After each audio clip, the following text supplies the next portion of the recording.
Donc, vous êtes le nouveau directeur de l'ISELP. Quel est le challenge aujourd'hui de mener une barque comme l'ISELP?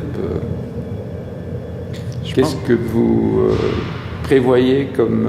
Là, il y a une page qui se tourne avec Maïté Vissot qui est partie. Donc là, quels sont les... Oui. Alors, le futur de l'ISELP, seul le futur nous le dira. Après, pour moi, l'enjeu central, c'est de connecter les questions d'art contemporain avec le public et d'utiliser l'art contemporain pour aborder le monde. Donc je pense que l'art contemporain est une nécessité. En tout cas, je le vis comme ça et je pense que la plupart des personnes qui travaillent dans l'équipe de l'ISELP le ressentent comme ça aussi. Et c'est quelque chose qui nous aide à prendre pied dans le monde. Et ma raison d'être professionnellement, c'est de trouver un moyen de connecter ces enjeux, ces questions avec différents acteurs de la société, que ce soit des étudiants, les professionnels de l'art bien entendu, mais même un public plus large qui peut venir se nourrir ici par le biais d'une expo, d'une conférence, d'une rencontre avec un artiste, de choses qui vont aider chacun à prendre place au monde, à peut-être trouver des réponses à des questions, peut-être déplacer son champ de questionnement sur le monde, mais ma priorité, c'est vraiment de connecter la richesse de tout ce qui se passe, le foisonnement de l'art contemporain ou même des arts contemporains, avec des gens qui, parfois, voire même souvent, ne s'y sentent pas invités. Ça, c'est mon challenge. Donc la première expo est très métaphorique, l'enjeu de la forêt, l'enjeu du bouleversement du monde aujourd'hui au niveau des technologies, enfin tout ce qui s'ensuit, cette perte de ce contact premier avec la nature. Qu'est-ce que vous voulez démontrer en choisissant les artistes de cette exposition? Alors pour le coup, c'est pas moi qui veux démontrer quelque chose, puisque la richesse de l'Institut ici, c'est d'être composé en partie de 5 historiens de l'art qui font un travail de programmation. Donc je ne suis pas le programmateur de cette expo, ni même des expositions à venir. Mais ici, c'est Laurent Courtens qui est dans l'Institut depuis longtemps, qui a proposé cette exposition, qui lui tenait vraiment à cœur par rapport à l'idée une des thématiques qui a occupé l'ISELP récemment, c'est la question des communautés, et Laurent était intéressé par un certain nombre de communautés de repli sur la nature, ou d'essayer de trouver des réponses aujourd'hui par rapport à un certain nombre de problèmes sociétaux qu'on a, écologiques ou politiques, dans le modèle qu'a pu constituer, fantasmer au réel, la nature, au présent ou au passé. Et pour moi, la petite quinzaine d'artistes qui sont rassemblés ici m'intéresse dans le sens où la nature, on le sait, a intéressé les artistes de tout temps. Tous les jours, les artistes se sont posés en regard de la nature.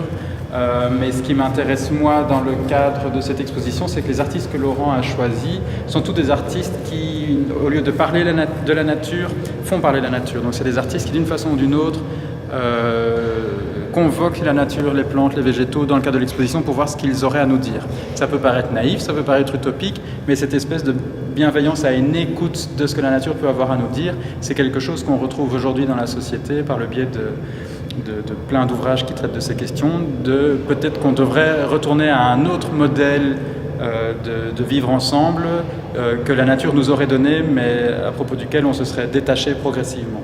Ça, c'est une chose. La deuxième chose, c'est que pour moi, cette exposition, c'est un hasard qu'elle arrive maintenant, donc elle était programmée bien avant mon arrivée, mais pour moi, elle est emblématique de ce que j'ai envie d'accompagner à l'ISELP, dans le sens où c'est une expo, mais c'est aussi un programme de rencontres et de conférences. Et l'ISELP, pour moi, c'est ça, c'est un carrefour d'échanges par le biais de l'art contemporain, autour de questions qui dépassent l'art contemporain, donc qui peuvent être liées de près à l'art contemporain, qui peuvent être des questions strictement esthétiques ou propres au champ de l'art contemporain, mais aussi, et c'est le cas de cette exposition, des projets qui parlent du monde, ici la nature, le végétal, l'anthropocène, par le prisme de l'art contemporain.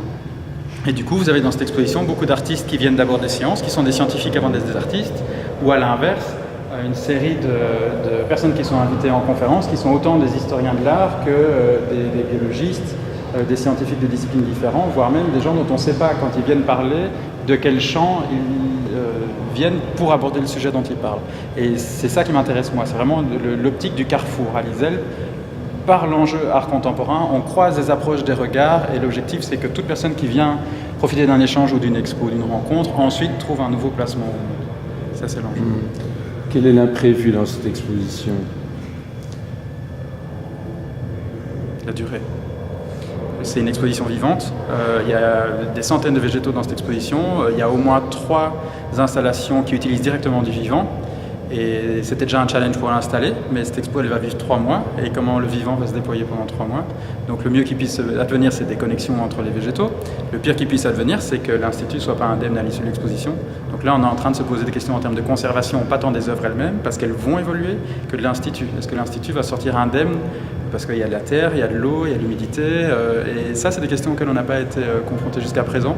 Donc c'est de l'imprévu, mais il est amusant, entre guillemets, dans le sens où c'est l'enjeu crucial de l'exposition. Comment redéployer du vivant? Et bien là, à l'ISELP, on est en train d'accueillir du vivant en plein. Ne pas trop le dominer, peut-être, la nature a ses réponses. Ah oui, ça c'est certain. Donc l'enjeu, le propos de A Forest, c'est bien celui-là. Il n'est plus question d'une domination de l'homme sur la nature, il serait bien plutôt question d'une cohabitation où la nature a le même rôle que l'homme ou que n'importe quel autre intervenant. Donc un animal, un caillou, une plante verte sont exactement sur le même pied que l'homme. Ça c'est l'évidence, c'est le point de départ du projet. Réintroduire la pensée sauvage complètement au cœur de l'ISELP. Tout à fait, exactement. Merci.